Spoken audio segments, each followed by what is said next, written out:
The content, views, and opinions expressed in the following program are those of the producer and do not necessarily reflect the view and opinions of the City of Bremerton, BCAT, their officials, or their employees.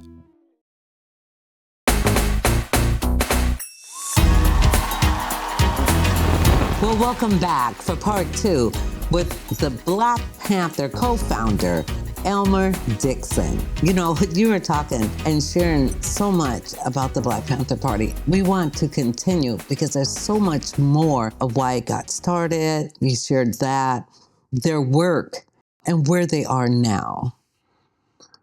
Let me just finish that story because I know people are kind of hanging on the last words there.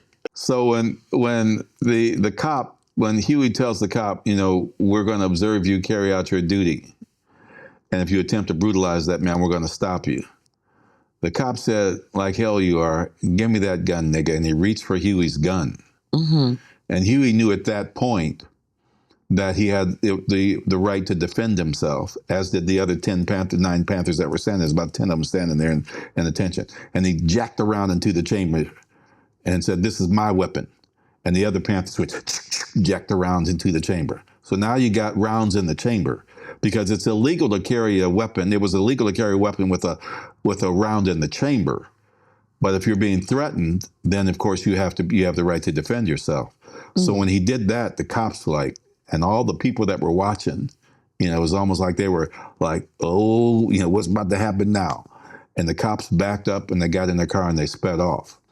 And that instance is the thing that triggered J. Edgar Hoover to eventually naming the Black Panther Party the number one threat to the internal security of the United States, because we dared to stand up to bullies and back them down in our community. And so in 1968, we had gone over to Franklin High School to help them get a BSU. We had to take over the school, kick the principal out. I ended up being arrested in juvie, as did my brother Aaron, Larry Gossett, and several others who were at that same event at Franklin. We were all arrested and within an hour of one another, probably within minutes. And when I got into juvie, everybody was crowded around the TV set. And I went over to see what was going on, and MLK had just been assassinated. Mm-hmm. And it was like they had gotten us off the street, the organizers, before the word got out, so that we couldn't organize anything in Seattle. A week later, we ended up traveling to San Francisco to attend the West Coast Conference of Black Student Unions at San Francisco State University. Mm-hmm. And the keynote speaker, unbeknownst to us that night, was Chairman Bobby Seale of the Black Panther Party. And he gave one of the most fiery speeches that I'd ever heard since or before. And immediately following his speech, I remember him saying, we're going to fight this revolution until our blood runs in the streets. And the reason why he was so mad is 2 days after MLK was assassinated, the first member to join the Black Panther Party, little Bobby Hutton. He joined at 16. He was 17 when he was brutally murdered in the streets of Oakland by Oakland police following a shootout, and he was surrendering. He and Eldridge Cleaver were surrendering. So technically he was in police custody when he was assassinated in the streets of Oakland. So Bobby was very mad. And so following that speech, and almost you could see the line drawn in the sand. There's probably 500-600 students in there from all over the West Coast who were scared to death or who were ready to fight and die. And so a handful of us, my brother Aaron, and a couple others, made a beeline to Chairman Bobby and said, we want to start a chapter of the Black Panther Party. Yes. And so the next day he had us come to little Bobby's funeral in Oakland. And I remember crossing the Bay Bridge down into Oakland and seeing hundreds of young black men and women in leather jackets and berets and thinking, my God, this looks like a black army. When we got inside the church, there were Panthers on the walls at attention. Down in front was little Bobby's coffin draped in a Panther flag. And following the sermon and the eulogy, as it came time to walk by the coffin, Mrs. Hutton, like Mamie Till, wanted the coffin to be open so that the community could see, because he was hit with like 20 police bullets. Oh. And so walking by this young brother's coffin, I looked in, and here he was lying there in his leather jacket, his beret, his Free Huey button, his powder blue shirt, the uniform of the Black Panther Party. And I realized that he was 17 years old, and I was 17 years old. And it was at that point I knew I was ready to die for the people. Literally. Yes. People don't know that means literally, because when Bobby Seale came to Seattle a week or two later, and we met in our parents' home, and there were about 40 would-be Panthers in there at the time. Bobby told us that we needed two things if we were going to become members of the Black Panther Party. There was a long list of rules that we had to follow, and he said we needed two things. One, you need to read twice a day and go to PE classes twice a week, political education, because you had to be able to articulate revolution. Yes. You couldn't go out there and be, not know what you're doing and not know why you're there, but you had to articulate revolution. So we had to read constantly. And he said the second thing that you need are 2 weapons and 1,000 rounds of ammunition. Because he said, anytime you stand up against one of the biggest bullies in history, they're going to come after you. Oh, yes. And so we knew then that we had to prepare ourselves to defend ourselves, to defend the community, and death was around every corner. And so here I was at 17 years old. I had 2 bodyguards because anybody in leadership was required to have bodyguards. I was named the field lieutenant of the Black Panther Party, which was, I was in charge of security. That's how we launched. That's where we began. We were the first chapter formed outside of the state of California, and the second chapter overall. After central headquarters, the first chapter was LA. Yes. The second chapter was Seattle, and the first chapter outside the state of California. From there, our parents' home actually was a launching pad. It's in consideration as a historical landmark now, because he left Seattle and went east and set up chapters all across the country. At that point, we had 40 chapters, eventually 60 chapters around the country, chapters in London, as far as away as New Zealand, in Palestine. Oh. We had in Egypt, I was told. We had an international section in Algeria. We were the international movement. And we set out to build this revolutionary movement. And in doing so, J. Edgar Hoover named us the #1 threat to the internal security of the United States, as I mentioned. And he targeted 3 cities initially for elimination. We didn't know this at the time. And those 3 cities were LA, Chicago, and Seattle. And so as we launched into our programs, our survival programs, so that we could educate the community and help them survive at the same time, the second program after our Police Alert Patrol was the Children's Free Breakfast Program, because we knew that babies were going to school because their mothers told us that babies were going to school hungry because they couldn't afford to feed them. And so we launched the Children's Free Breakfast Program, Oakland, Seattle, all across the country, in which we fed thousands of kids a hot meal every morning before they went to school.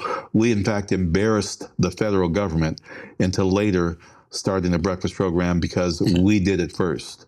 We had 5 breakfast programs across the city. But we were taught to go out as we educated in the community and met with people and talked with people. They knew who we were and they trusted us because they knew that we couldn't be bought off. They knew that we stood for them. We stood for the community. And so we found out that in the CD in Seattle, that it had the second highest infant mortality rate in the whole state of Washington. That one little CD, the area of the CD, yes, had the second highest infant mortality rate. It was concentrated in our community because the CD back then was about 77% Black. It's only about 13% now. Oh, yes, because of gentrification. But so that meant that young Black women were losing their babies or dying trying to give childbirth. So the very first clinic that we opened was called a Well Baby Clinic. In fact, we went out to the UW and met with a doctor by the name of John Green, a white doctor who was head of neurology at the University of Washington. And he was well known. In fact, he helped launch 4 other clinics as well as ours around that time. And he told us, when we talked to him, and he said, well, what do you want to do about this? And we said, we need to organize a free medical clinic. And he said, I'll tell you, you get yourself a truck, back it up to the loading dock at the University of Washington Hospital, and ring the bell. And so we did that. We rang the bell. When the door went up, there he was standing there with all of the medical equipment that we needed, exam tables, equipment for our lab, the whole thing, the whole setup. And that's how we launched our first free medical clinic. Now, the interesting thing is that when the women came to the clinic, see, our offices, we knew that we were going to be attacked.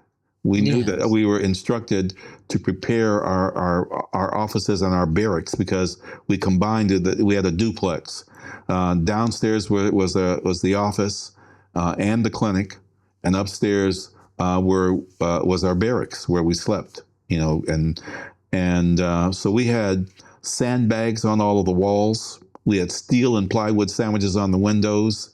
We had gun flaps for defending ourselves. We had the whole 9 yards. We had gas masks. We had bulletproof vests. And so when the women came to the office, they had to check in first at the officer of the day office desk, which is we called it the OD, the officer of the day. Mm-hmm. They checked in there and they went back to the clinic. And the women would say that they never felt more safe than when they came into the Panther office, because they knew we could defend ourselves and defend the community. And so we set up these programs because we knew that Black people couldn't survive. We had a 10-point platform and a program that stated what we wanted and what we needed in order to thrive and survive in this country. Point number 7. And that was the point of the Black Panther. That was the point of the Black Panther Party. Point number 1 said we want the power to determine the destiny of our Black community. Point number 2 said we want full employment for our people. Point number 3 said we want housing decent for the shelter fit for the shelter of human beings, and so forth. And all of our programs emanated from this 10-point program. And so our offices were attacked because we stood up to the police, we stood up to the community, we stood up to fascism. They murdered Fred Hampton in Chicago. They murdered Bunchy Carter and John Huggins in L.A. They attacked the L.A. office days after they murdered Fred Hampton, and days after they murdered Fred and attacked the L.A. office, they came to Seattle to attack our office. But we were tipped off. And we were ready for them if they came. In fact, we were excited that they were coming, and we got tipped off because it was our turn.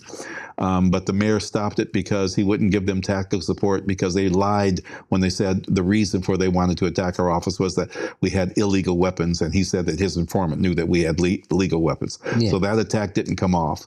We had our office surrounded at other times, but we were fortunate enough to not get into that kind of confrontation.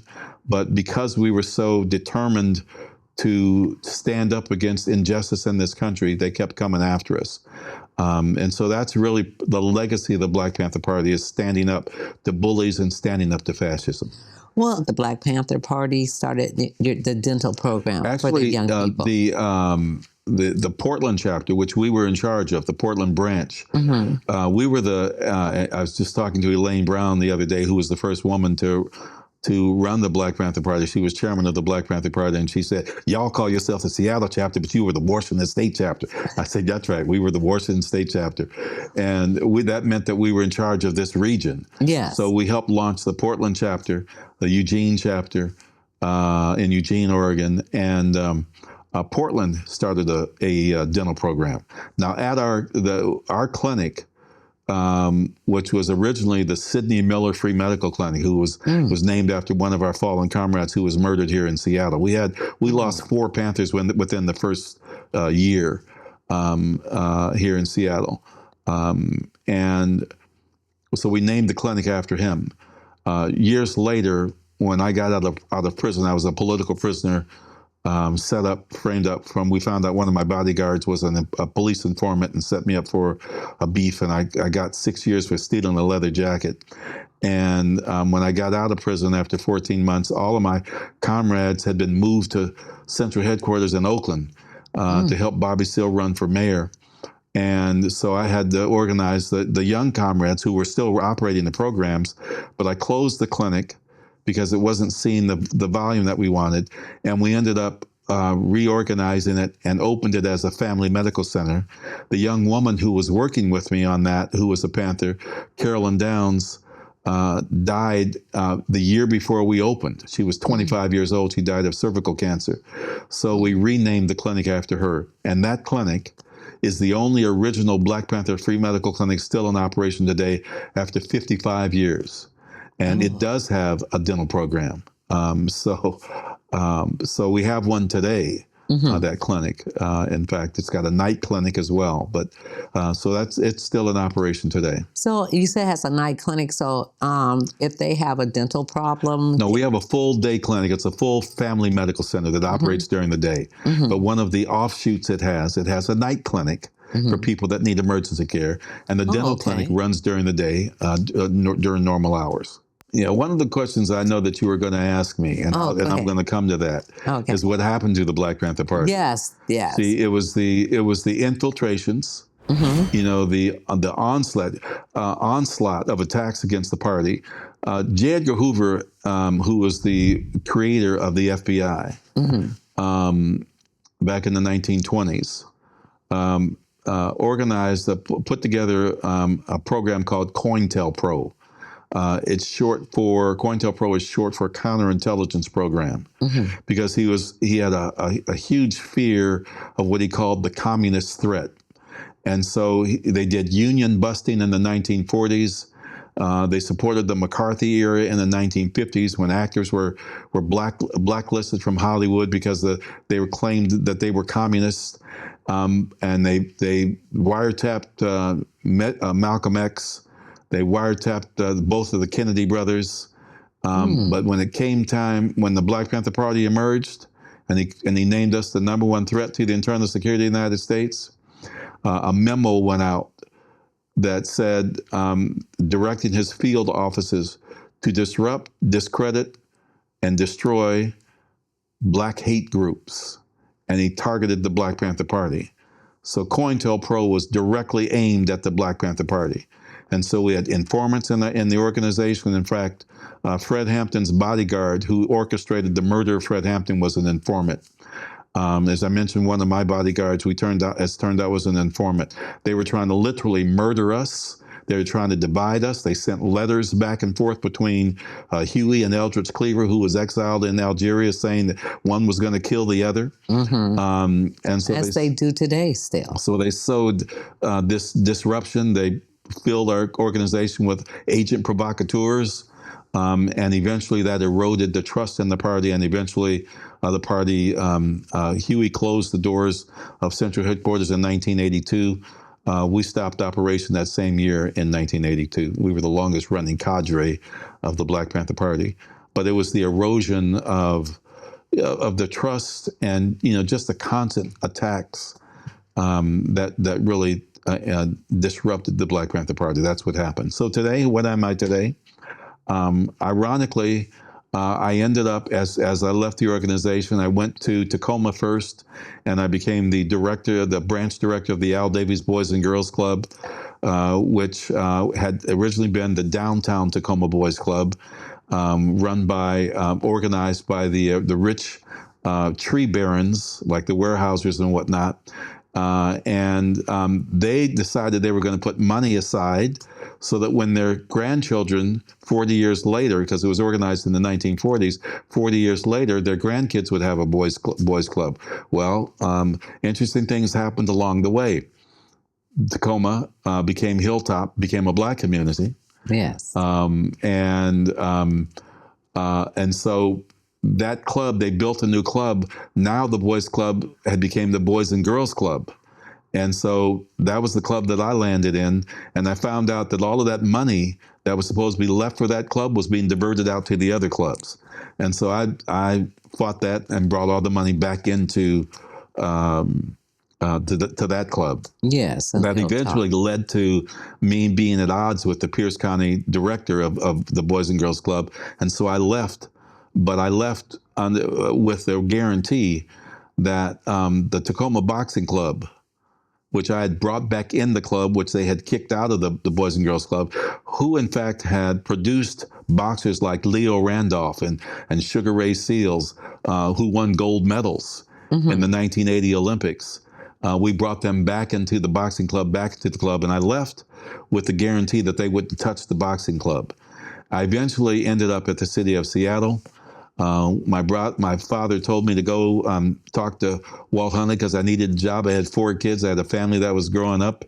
And Walt told me when I went into his office, he said, the last time you and your brother came in my office, you had shotguns. I said, oh, I forgot that, Walt.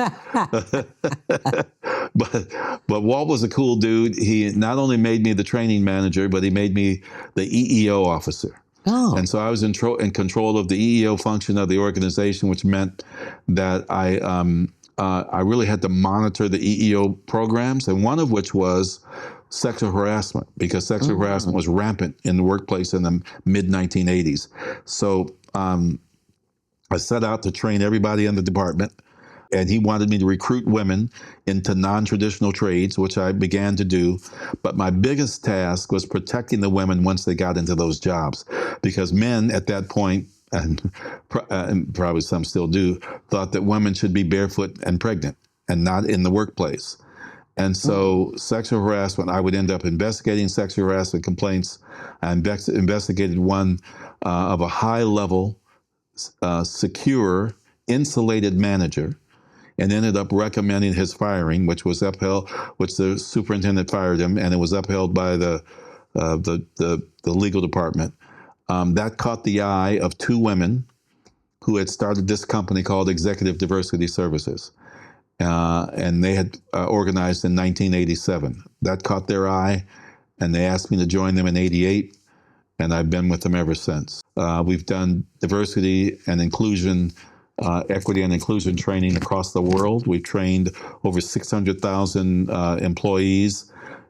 Big names like United Airlines, we trained 19,000 flight attendants across the world. Yes. PepsiCo International, we trained 65,000 managers in 10 different countries on 5 different continents.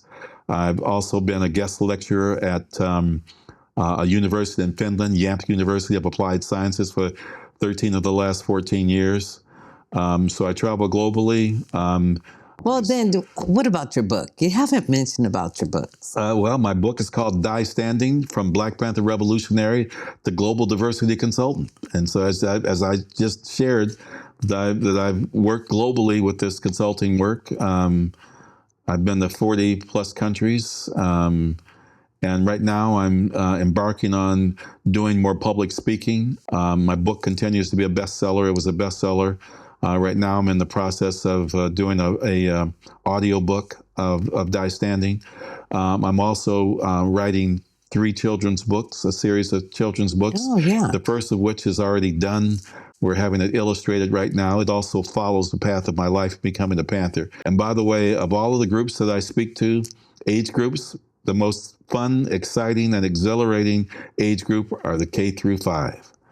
They are just so enlightened and emboldened and I think that's called open. our learning stage, and well, they know they're hungry. Difference. They're hungry, and they know the difference between truth and lies. Yes. And there's so many lies perpetrated about the Black Panther Party. We've been demonized because we dared to stand up against this bully. And today we have one of the biggest bullies in history masquerading as a president in the White House, who is stripping rights from people, women, the LGBT community, Black people.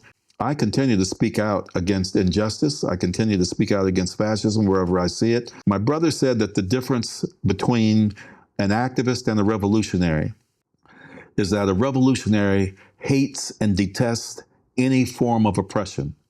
See, what people don't know about the Black Panther Party, I mentioned the multicultural platform, is that we launched the very first Rainbow Coalition. That phrase was not coined by Jesse Jackson. That was coined by Fred Hampton, who was murdered because he, in fact, created that and because he was such a dynamic leader. He said that what we need is white power for white people, brown power for brown people, yellow power for yellow people, red power for red people, and black power for black people. What we need is all power to the people. And coalitions like that need to exist today. They need to exist today. I agree with you. To stand up against this oppression, this fascism that we see engulfing this country and engulfing large parts of the world. Well, we're going to go ahead and wrap this up, and it is a new day. Author co-founder of the Black Panther Party of Seattle, Washington. I appreciate you, and I'd really love to have you back again. Certainly, I'd love to be back again whenever you get a chance. We love and we are so happy to be back on the air. Once again, thank you for joining us with Real Talk with DMJ.